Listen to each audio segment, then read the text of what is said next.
Sir ఇప్పుడంటే పుట్టుకతో వస్తదా ఈ సమస్య అనేది? మధ్యలోనే వస్తదా? అంటే చెవులు వినిపించడం, మాటలు రాకపోవడం హ్మ్. ఎలా జరుగుతది సార్? అంటే మీరు ఎట్లా పాయింట్ ఆఫ్ చేస్తారు ఆ సమస్యని?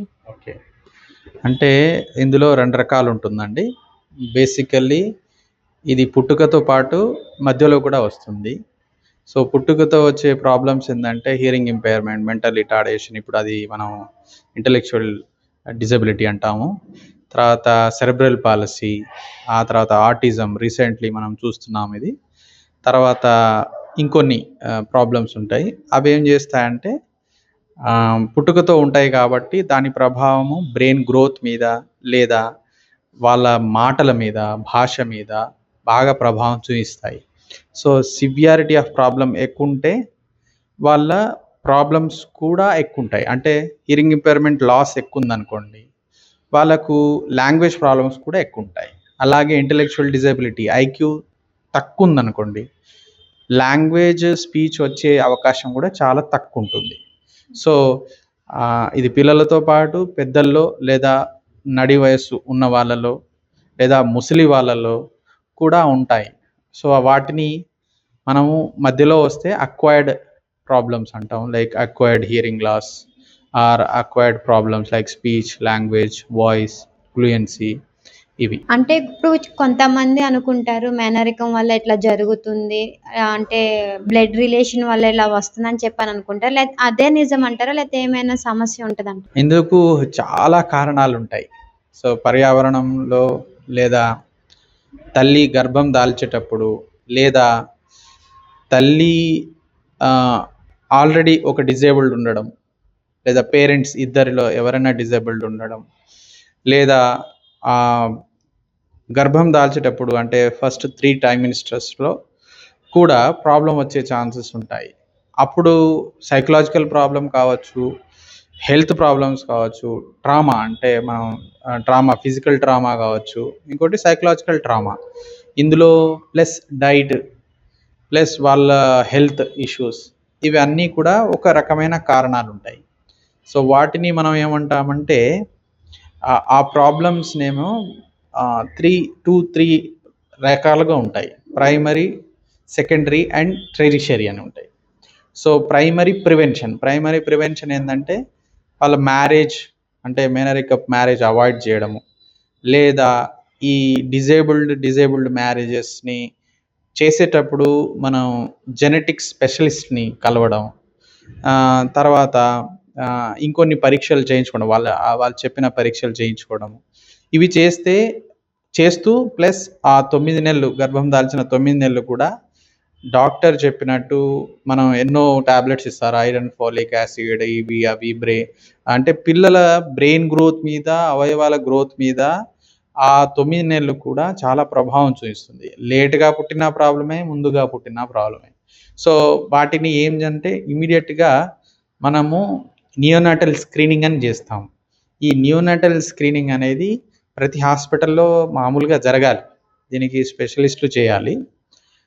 కానీ మన ఇండియా ఇటువంటి భారతదేశం పెద్ద దేశం, అందులో చాలా హాస్పిటల్స్, చాలా అన్‌ఎడ్యుకేటెడ్ పీపుల్ ఉండడం, మనకు అక్కడ రిసోర్సెస్ లేకపోవడం, లైక్ ఏమంటాం, హాస్పిటల్స్‌లో స్క్రీనింగ్ చేసే, ఇప్పుడు మనకేం కావాలి, ఓఏఈ కావాలి స్క్రీనింగ్ చేయాలంటే, ఆటో అకాస్టిక్ ఎమిషన్, అంటే చెవిలో పెట్టి చూస్తారు బేబీని పుట్టంగానే. సో, వినగలుగుతున్నాడా లేదా, లేదా స్టిమ్యులేషన్ అంటే మనం ఒక స్టిమ్యులస్ ఇచ్చి చూస్తాం. చూసినప్పుడు జలుక్కుమంటున్నాడా, వింటున్నాడా లేదా, ఇటువంటి పరీక్షలు కొన్ని చేస్తాం అన్నట్టు. సో, అలాగే దాంతోపాటు అప్గార్ స్కోర్ అని ఇస్తాం. అప్గార్ ఆరో పాల్పెబ్రల్ అకాస్టిక్ రిఫ్లెక్సెస్ ఇట్లాంటివి ఉంటాయి. ఈ టెస్ట్లు చేస్తే మనకు పిల్లలు వాళ్ళ మీన్స్ స్థితి తెలుస్తుంది. ఇప్పుడు వాళ్ళకి మీద మనకు అక్కడ క్వశ్చన్ వచ్చిందనుకోండి, డౌట్ వచ్చింది, దాన్ని రెఫర్ అంటాం. లేదా చక్కగా వింటున్నాడు అంటే పాస్ అంటాం. సో, ఇలా 2 రెఫర్ అన్నప్పుడు ఇమ్మీడియట్‌లీ మనము ఇటువంటి హాస్పిటల్స్‌లో, ప్రత్యేకమైన హాస్పిటల్స్ లేదా పెద్ద హాస్పిటల్స్‌లో ఎక్కడైతే సౌకర్యాలు అన్నీ ఉన్నాయో అక్కడ మనం తీసుకెళ్తే ఆ రోగాన్ని, లేదా ఆ డిసీజ్‌ని, ఆ ప్రాబ్లమ్‌ని కనుక్కొని వచ్చే డిజబిలిటీ యొక్క ఎఫెక్ట్ తగ్గించవచ్చు. సో, దీనికి గాను స్టేట్ గవర్నమెంటు, మన సెంట్రల్ గవర్నమెంటు, దాంతోపాటు మనకు కొన్ని స్వచ్ఛంద సంస్థలు చాలామంది ఇట్లా త్వరగా ఎర్లీ ఐడెంటిఫికేషన్ చేసి వాళ్ళకు వినికిడి లోపం ఉన్నట్టయితే, అంటే ఒక రకమైన వినికిడి లోపం అంటే sensor neural hearing loss with severity, ఇలా ఉన్న వాళ్ళలో ఏం చేస్తారంటే వాళ్ళు టెస్ట్ చేసిన తర్వాత నిర్ధారించుకొని వాళ్ళకు కాక్లియర్ ఇంప్లాంటేషన్ అనే ప్రోగ్రామ్ చేస్తారు. ప్లస్ దాంతోపాటు థెరపీ, అంటే హియరింగ్ ఎయిడ్స్ తీసుకోవాలి వినికిడి సమస్య ఉంటే, ప్లస్ థెరపీ తీసుకుంటే వాళ్ళలో కొంతవరకు మనం ఆ ప్రభావాన్ని, ఏదైతే లాంగ్వేజ్ రాకుండా అరికట్టే ప్రభావం ఉంటుందో దాన్ని మనం అరికట్టచ్చు, తగ్గించవచ్చు.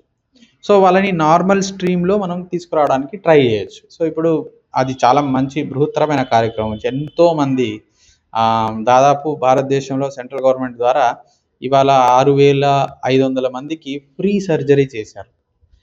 అలాగే మన తెలంగాణలో కూడా స్టేట్ గవర్నమెంట్ ఫ్రీ సర్జరీ చేసింది చాలామందిని. ఈఎన్టీ కోటి కావచ్చు, ఇంకొన్ని హాస్పిటల్స్, కొన్ని స్వచ్ఛంద సంస్థలు కూడా చేస్తున్నాయి, ముందుకు వస్తున్నాయి, చేస్తున్నాయి. ఆ తర్వాత మనం చూసుకుంటే ఏపీ గవర్నమెంట్లో కూడా 2 చెవులకు ఈ కాక్లియర్ ఇంప్లాంటేషన్ అనేది జరుగుతుంది. అది దాదాపు ఒక చెవికి మనం చూసుకుంటే 5 నుంచి 7 లక్షలు పడుతుంది. సో అంత కాస్ట్లీ ఇష్యూస్ కూడా గవర్నమెంట్ బేర్ చేస్తుంది. ఎందుకు అంత కాస్ట్లీ అనుకుంటాం, కానీ వాళ్ళు డిజేబుల్డ్ అయితే వాళ్ళు డిపెండెంట్ అవుతారు, ప్లస్ దేశానికి కూడా డిపెండెంట్ అవుతారు, వాళ్ళు ఇండిపెండెంట్గా పని చేయలేరు. సో ఈ రకంగా ప్రభావం ఉంటుంది కాబట్టి గవర్నమెంట్ పై స్థాయిలో ఆలోచించి ముందే దాన్ని అరికడితే రేపు వాళ్ళు స్వతహాగా చదువుకోగలుగుతారు, పని చేసుకోగలుగుతారు, ఏదైనా జాబ్ చేసుకోగలుగుతారు. సో ఇలా దాన్ని ప్రభావాన్ని తగ్గించడానికి నేను హియరింగ్ గురించి చెప్పాను. ఇంకో హియరింగ్లో ఏమిటంటే అది పుట్టుకతో వచ్చే సమస్య. కొందరిలో ఏమిటంటే మనకు మధ్యలో వినికిడి లోపాలు వస్తాయి, అకాస్టిక్ ట్రామా అని, లేదంటే నాయిస్ ఇండ్యూస్డ్ హియరింగ్ లాస్. అంటే మనం చూస్తున్నాం ఇవాళ రేపు ఎంత ట్రాఫిక్ ఉందో, సో దాన్ని ఊకే మన డ్రైవర్లు ఎక్స్పోజ్ అవ్వడం వల్ల, ఎవరైనా డ్రైవింగ్ చేసేవాళ్ళు, ఆ ఎన్వైరన్మెంట్లో ఉన్న వాళ్ళు, ఈవెన్ వెండర్ కూడా కావచ్చు, మార్కెట్లో ఉన్న వాళ్ళు కూడా కావచ్చు, ఎక్కువ ఫ్యాక్టరీలో పనిచేసే వాళ్ళు కూడా కావచ్చు, వాళ్ళకు ఈ వినికిడి 90 డెసిబల్స్ 100 డెసిబల్స్ 120 డెసిబల్స్ ఎక్కువ సేఫ్, అంటే దానికి కాల పరిమితి ఉంది, ఇంత లెవెల్కి ఇంతవరకే ఉండాలి ఎక్స్పోజర్ అని. సో అది దాటి చేసిన వాళ్ళకు త్వరగా హియరింగ్ లాస్ వచ్చే ప్రాబ్లం ఉంటుంది. సో మళ్ళీ వాళ్ళకు మనం మళ్ళీ టెస్ట్లు చేయించాలి. ఇప్పుడు ట్రాఫిక్ పోలీసులు చూస్తాం, పాపం ఎంత ఇబ్బంది పడుతుంటారు, వాళ్ళకు ఈ సమస్య అయ్యే ఛాన్స్ ఉంటుంది. సో మేము దానికి స్క్రీనింగ్ చేసి వాళ్ళకి హియరింగ్ ఎయిడ్స్ లేదా ఇయర్ ప్రొటెక్షన్ కూడా చేసాం. దాంతోపాటు ఇప్పుడు మధ్యలో వచ్చిన ప్రాబ్లమ్స్ని ఈఎన్టీ స్పెషలిస్ట్ ద్వారా, ఆడియాలజిస్ట్ ద్వారా, హియరింగ్ ఎయిడ్స్ ద్వారా, ఇంకొన్ని, అంటే దాని సరైన ట్రీట్మెంట్కి మనం టెస్ట్ చేసిన తర్వాత వాళ్ళకు సరైన ట్రీట్మెంట్ రికమెండ్ చేస్తాము. సో దాంట్లో గవర్నమెంట్ స్కీమ్స్ ఉంటాయి, దాంట్లో గవర్నమెంట్ స్కీమ్స్ కింద వస్తే దాన్ని అప్లై చేస్తాము, లేదంటే వాళ్ళకు రెఫర్ చేస్తాము ప్రైవేట్లో. సో ప్రైవేట్ ఆడియాలజిస్ట్ ఎవరైతే RCI అంటే రిహాబిలిటేషన్ కౌన్సిల్ ఆఫ్ ఇండియాకి రిజిస్టర్ అయి ఉంటారో, క్వాలిఫైడ్ రిజిస్టర్డ్ ఆడియాలజిస్ట్ మాత్రమే, స్పీచ్ థెరపిస్ట్ మాత్రమే ఈ పనులు చేయాలి. అంటే వినికిడి సమస్యలు ఏదైనా ఉన్నా దాన్ని పరీక్ష చేయడము, తర్వాత భాషకు సంబంధించిన ఏ సమస్య ఉన్నా స్పీచ్ లాంగ్వేజ్ పెథాలజిస్ట్ పరీక్ష చేయడము, దాన్ని థెరపీ ప్లాన్ చేయడము, దాన్ని వాళ్ళలో అభివృద్ధి తీసుకురావడానికి దోహదపడడం, ఇవన్నీ చేయడం జరుగుతుంది. అయితే ఇక్కడ బేసికల్లీ స్పీచ్ లాంగ్వేజ్ అసెస్మెంట్ చేస్తాము, ఇవాల్యుయేషన్ చేస్తాము, ఆ తర్వాత స్పీచ్ లాంగ్వేజ్ థెరపీ కూడా చేస్తాము మేము. సో స్పీచ్ లాంగ్వేజ్ థెరపీలో ఏంటంటే ముందు టెస్ట్ చేసిన తర్వాత ఈ స్పీచ్ లాంగ్వేజ్ థెరపీ ఎట్లా ఉంటుందంటే voice therapy, articulation therapy, fluency therapy, తర్వాత డిజార్థ్రియా వాయిస్ అండ్ ఆర్టికులేషన్ థెరపీ, తర్వాత అపేజియా థెరపీ, ఇటువంటివి చాలా ఉన్నాయి. అంటే ఫస్ట్ ఆ టైప్ ఆఫ్ ప్రాబ్లమ్ని మనం గుర్తించిన తర్వాత దానికి అనుగుణంగా మనం థెరపీ ప్లాన్ చేస్తాం. ఆ థెరపీ ప్లాన్ చేసి ఎగ్జిక్యూట్, అంటే థెరపీ స్టార్ట్ చేస్తాం. థెరపీ స్టార్ట్ చేసినప్పుడు జనరల్లీ ఆ ఇష్యూని కరెక్ట్గా గమనించి వాళ్ళకు ఇంకేమైనా ఇతర ప్రాబ్లమ్స్ అడిషనల్గా ఉంటే దాన్ని కూడా సరైన స్పెషలిస్ట్ దగ్గర, నిపుణుల దగ్గర మనం పంపించిన తర్వాత వాళ్లకు సరైన చికిత్స అందిస్తూ ప్యారలల్లీ స్పీచ్ థెరపీ అందిస్తే మనకు ఇంప్రూవ్మెంట్ అయ్యే ఛాన్సెస్ ఎక్కువ ఉంటుంది. దాదాపు మేము చూసిన వాళ్ళలో 90-95% మందిలో అందరికీ ఇంప్రూవ్మెంట్ ఖచ్చితంగా ఉంటుంది.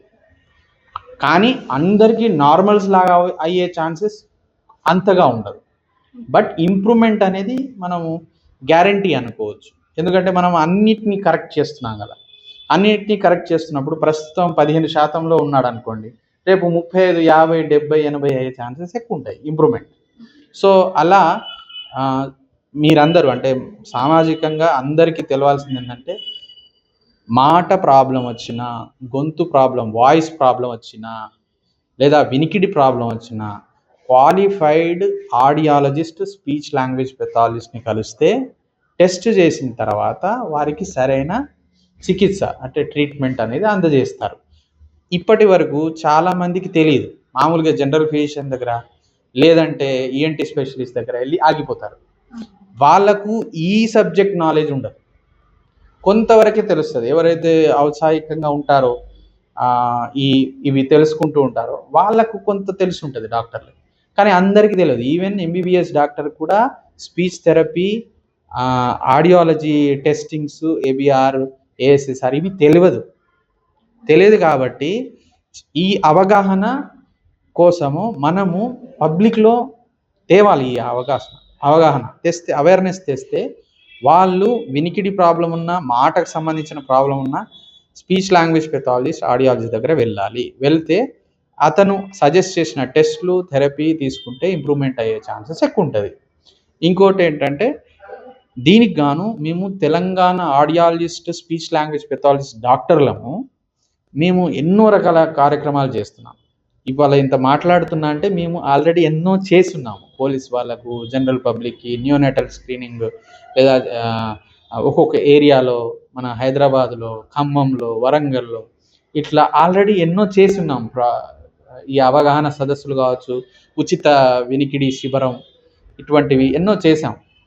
సో మీడియా ద్వారా లేదా మన మిత్రుల ద్వారా నేను చెప్పదలుచుకుంది ఏంటంటే, నేను as a PhD holder, scholar, నేను ఎడిటర్ కూడా ఒక 2 జర్నల్స్కి, ప్లస్ నేను అడ్వైజర్, ఇంతకుముందు సెక్రటరీగా పనిచేసిన తెలంగాణ ఆడియాలజిస్ట్ డాక్టర్ల అసోసియేషన్కి. సో మేము చేస్తున్న కార్యక్రమాలు వెళ్తున్నాయి, కానీ అది సరిపోదు. ఇంకా మనము ఎన్నో కార్యక్రమాలు చేయాలి. గవర్నమెంట్ సంస్థల ద్వారా, ఎన్జిఓస్ ద్వారా వెళ్తే ఏమవుతుందంటే, ఎర్లీగా గుర్తిస్తే సొల్యూషన్ కూడా బాగుంటుంది. ఎమర్జెన్సీగా ఫీల్ అవ్వాలి దీన్ని. అందరు ఏమనుకుంటారు, అరే నాకు వినికిడి కొంచెం సమస్య ఉంది, తర్వాత చూద్దాం. అరే నా వాయిస్ గీరుగా ఉంది, బట్ నేను తర్వాత చూస్తా. ఒక స్పెట్స్ వాడాలి, నాకు చూపు కనబడదు, సో నేను స్పెట్స్ వాడతానే ఎలా అనుకుంటారో ఆ ఆతృత వినికిడి లోపం ఉన్న వాళ్ళలో, లేదా వాయిస్ స్పీచ్ ప్రాబ్లం ఉన్న వాళ్ళలో లేదు. మళ్ళీ ఏమనుకుంటారంటే, హీరింగ్ ఎయిడ్ ధరిస్తే నన్ను ఎదుటోడు ఏమనుకుంటాడు అనుకుంటారు. కానీ ప్రజల్లో తెలవాల్సింది ఏంటంటే, వినికిడి లేకుంటే నీకు వెనక నుంచి ఏమొచ్చి గుద్దుకుంటుందో తెలియదు ట్రాఫిక్లో. తర్వాత వినికిడి లేకుంటే నువ్వు ఎన్వైరన్మెంట్ని మిస్ అవుతావు, ఎంతో ఇన్ఫర్మేషన్ మిస్ అవుతావు. ఇది ఎవరు మిస్ అయ్యేది? ఆ ఇండివిజువల్ ఎవరైతే ప్రాబ్లం ఉందో. సో ఆ అవగాహన వాళ్ళకి తేవాలి. సో అందుకు ఈ సదస్సు, ఇటువంటి మనం అవేర్నెస్ ప్రోగ్రామ్స్ చేస్తే బాగుంటుంది. మీకు చెప్పాల్సింది ఏంటంటే, స్పీచ్, వాయిస్ నత్తి. సపోజ్ బొంగురు వాయిస్, అమ్మాయిలా మాట్లాడడం, అమ్మాయిలు అబ్బాయిలా మాట్లాడడం, ఓకే, ఇట్లా ప్యూబర్ఫోనియా, ఆండ్రోఫోనియా, హై పిచ్ వాయిస్, లో పిచ్ వాయిస్, అఫోనియా, తర్వాత 2 స్వరసంతులు దెబ్బలు తిని మీన్స్ అవి పారలైసిస్ అయ్యి వాయిస్ రాకపోవడము, లేదా ఊరికనే వాయిస్ రాకపోవడం, aphonia with no cause, no etiology, ఇటువంటివి చాలా ఉన్నాయి. నత్తి ఉంది చాలామందికి, యంగ్స్టర్స్లో ఉంటుంది. నేను పెద్ద పెద్ద బాక్సర్స్ లాంటి వాళ్ళని చూస్తాం, సడన్లీ చూస్తే ఆయన వాయిస్ బాగుండదు, ఆయన పర్సనాలిటీకి తగ్గ వాయిస్ ఉండదు. ప్రొజెక్షన్ అంటారు దాన్ని, ఇండివిజువల్ ప్రొజెక్షన్. అంటే ఇండివిజువాలిటీని ఎవరు ప్రొజెక్ట్ చేస్తారు? వాయిస్ మనకు ఒక సిగ్నేచర్ లాంటిది. ప్లస్ మాట కొందరికి నత్తిలాగా వస్తుంది, ఆగాగి మాట్లాడతారు, లేదా భయపడుతూ మాట్లాడతారు, దాంతో ఆగిపోతుంది కమ్యూనికేషన్. ఇంటర్వ్యూస్ సరిగ్గా ఫేస్ చేయరు. కాలేజ్ పిల్లలు చాలామంది ఇబ్బంది పడతారు. అలాగే ఇంకోటి ఏంటంటే ఈ అమ్మాయిల్లా మాట్లాడడం, అబ్బాయిలు యంగ్స్టర్స్. సో ఈ సమస్యలన్నీ అంటే అదేంటంటే టీనేజ్లో వస్తుంది ప్రాబ్లం. టీనేజ్లో ప్రాబ్లం ఉంటే వాళ్ళకు పరిపక్వత చెందకుంటే అంటే ఈ యవన దశలో పరిపక్వత ఎంతైతే మెచ్యూరిటీ అవ్వాలనో బాడీ మొత్తం మెచ్యూరిటీ కొందరిలో ఈ వాయిస్ లారింగ్స్ బాక్స్ మీద తగ్గిపోతుంది. అది ఫుల్లీ మెచ్యూర్ అవ్వకపోవడం వల్ల హై పిచ్ వాయిస్ ఉండిపోతుంది. అలాగనే అమ్మాయి వాళ్ళలో ఓవర్ ఇదైపోయి వాళ్ళలో లో పిచ్ వాయిస్ వచ్చేస్తుంది. సో ఇలా ఉండడం వల్ల కూడా వాళ్ళకు వాళ్ళ ఇండివిజువాలిటీ ఎఫెక్ట్ అవుతుంది, వాళ్ళ మీద సైకలాజికల్ ఎఫెక్ట్ అవుతుంది. తర్వాత వాళ్ళు సరిగ్గా ప్రోగ్రెస్ చేయలేరు, ఎప్పుడు చూసినా భయపడుతూ ఉంటారు. సో ఇటువంటి నిజ రూపమైన ప్రాబ్లమ్స్ బయట ఉన్నాయి, కానీ చాలామందికి తెలియదు. అందరు ఏం చేస్తారు, వాయిస్ ప్రాబ్లం వస్తే ఏంటి డాక్టర్ దగ్గరికి వెళ్తారు, ఏం చూస్తారు, మనం చూస్తాం. వాళ్ళు కూడా ఏ గవర్నమెంట్ మీన్స్ డిస్ట్రిక్ట్ హాస్పిటల్స్ తాలూకా లెవెల్స్లో పోతారు. వాళ్ళు ఏం చేస్తారు, వాళ్ళు రాస్తారు స్పీచ్ థెరపీ అని, చూసాం మేము చాలాసార్లు వాయిస్ థెరపీ అని రాస్తారు. కానీ తీసుకునే వాళ్ళు ఎవరు? తీసుకునే వాళ్ళు ఇలా అందుబాటులో ఉంటారు. ఇలా తెలంగాణ ఆడియాలజిస్ట్ అసోసియేషను, ఇటువంటి మీన్స్ నేషనల్ ఇన్స్టిట్యూషన్స్, కొన్ని ప్రైవేట్ ఎన్జిఓస్ ఉన్నాయి. అంటే అంత అవగాహన ఇంకా రాలేదు. సో అందుకు గాను మనం ఇలా వర్క్ చేస్తే ఏ మాట ఏ భాషపరమైన అంటే కొందరిలో పెద్దల్లో మనం చూస్తాం హై బీపీ స్ట్రోక్ వచ్చి, లేదంటే గుండెకు బ్రెయిన్కి సంబంధించిన స్ట్రోక్స్ ఉంటాయి కదా, అవి వచ్చి లేదా యాక్సిడెంట్ అయ్యి వాళ్ళు భాష మర్చిపోవడం జరుగుతుంది. అలా భాష మర్చిపోవడానికి పోయినప్పుడు వాళ్ళకు మళ్ళీ మనం గుర్తించి మళ్ళీ స్పీచ్ థెరపీ అనేది ఇప్పించాలి. ఇది తెలియదు చాలామందికి. సో దీనికి స్పీచ్ థెరపీ, లాంగ్వేజ్ థెరపీ అనేది ఉంటుంది, న్యూరో లాంగ్వేజ్ థెరపీ అంటాం, ఇది ఉంటుందనే తెలియదు. సో దాంతో రికవర్ అవుతారు, ఎంత మ్యాక్సిమం రికవర్ అవుతారో, బ్రెయిన్ ఎంత సపోర్ట్ చేస్తుందో అవయవాలు అంతవరకు అవుతారు. సో దాంతోపాటు మనం చూసుకుంటే కొందరు పిల్లల్లో పర్యావరణపు పూర్తిగా వాళ్ళకు స్టిమ్యులేషన్ లేకుండా, ప్రేరణ లేకుండా చాలామంది పిల్లలు ఇవాళ మనం ఆటిజం అయిపోతూ చూస్తున్నాం. ఆర్టిస్టిక్ చిల్డ్రన్ అంటాం. ఇది చాలా సర్వసాధారణం అయిపోయింది ఇప్పుడు. ఇంతకుముందు అమెరికా అటువంటి దేశాల్లో ఉండేది, ఇప్పుడు ఇండియాలో కూడా వచ్చేసింది. మేబీ మొబైల్ ఫోన్ యూసేజ్ కావచ్చు, లేదా mother and father both they are working people అవ్వడం వల్ల ఇంట్లో ఇప్పుడు మనం చూసుకుంటే చాలా చిన్న కుటుంబం అయిపోయింది. ఇంతకుముందు అమ్మ నాన్న తాతలు అమ్మమ్మలు ఉండేవాళ్ళు, ఇప్పుడు ఎక్కడ లేరు. సో ఆ రకంగా పిల్లల్ని ఆలనా పాలన చేస్తూ వాళ్ళని పట్టించుకొని ఫుల్ టైం ఇచ్చే పరిస్థితి తక్కువ. సో అందువలన ప్లస్ మొన్న కరోనా టైంలో కూడా మేము చాలా కేసెస్ చూసాము. ఏమన్నా అంటే రీజన్ కరోనా టైంలో ఇలా అయిపోయినాడు సార్, మేము మొబైల్ ఇచ్చాము, అలవాటు పడ్డాడు, ఇప్పుడు మాట్లాడలేదు. మీరు నిజంగా ముందు ఎలా ఉన్నాడో కరోనా టైంలో లేదా ఈ ఆటిజం వచ్చిన తర్వాత కంప్లీట్లీ డిఫరెంట్ ఉంటాడు అన్నట్టు. అంటే మనం సినిమాల్లో చూస్తాం, నార్మల్ ఉన్న కమల్ హాసన్ తర్వాత ఎడ్డిగా లేకుంటే పిచ్చివాడిగా ఉన్న కమల్ హాసన్ని చూస్తాం కదా, అంత డిఫరెన్స్ ఉంటుంది. సో అది ఎంత ప్రభావం చూపుతుంది వాళ్ళ గ్రోత్కి 3, 4, 5 ఇయర్స్లో. సో అది అలానే ఉండి వదిలేస్తే వాళ్ళు ఇక అలానే ఈ సొసైటీలో కలవరు, అన్ని చూపు మీదనే ఆధారపడతారు. అలానే సోషలిజం కూడా తెలియదు. ఇప్పుడు వినికిడి లోపం ఉన్నాడు ఏం చేస్తాడు, ఇది అని కమ్యూనికేట్ చేస్తాడు, ఇది ఇవ్వు నాకు, ఇది తీసుకో, రైట్. కానీ ఆటిజం పిల్లలు అలా కాదు, కమ్యూనికేట్ కూడా చేయరు. వాడికి సెల్ఫ్ ఇంజూరియస్ బిహేవియర్ ఉంటుంది, కొరుక్కుంటాడు, లేకుంటే పడేస్తాడు, ఉరుకుతూ ఉంటాడు, ఒక దగ్గర ఆగడు, ఓకే, మాట్లాడాడు పైన, తర్వాత కొన్ని సౌండ్స్ చేస్తూ ఉంటారు. సో ఇలా విపరీతంగా ప్రభావం చూపిస్తుంది. అంటే పుట్టుక నుంచి 0 to 3 years, 0 to 5 years stimulation చాలా ఇంపార్టెంట్ అన్నాడు.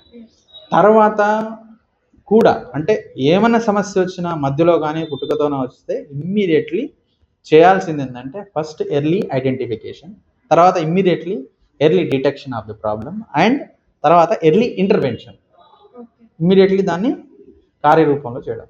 సో ఇలా మనము చేస్తే పూర్తిగా మన వరకు మనము ట్రై చేసిన వాళ్ళు అవుతాము, వాళ్ళలో ఎంతవరకు డెవలప్ అవ్వాలనో మ్యాక్సిమం అంతా డెవలప్ అవుతాం. సో ఇది మీన్స్ క్లుప్తంగా నేను మీకు చెప్పడం జరిగింది. సో అదండి, పేషెంట్ వస్తాడు ఇక్కడ, మేము స్పీచ్ లాంగ్వేజ్ టెస్టింగ్ చేస్తాము.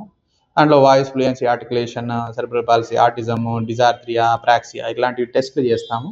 చేసిన తర్వాత వాళ్ళకు థెరపీ ప్లాన్ అనేది డిజైన్ చేస్తాము, థెరపీ ప్లాన్ ఎగ్జిక్యూట్ చేస్తాము, స్టార్ట్ చేస్తాము. సో అలా ఉంటుంది. Thank you. Thank you so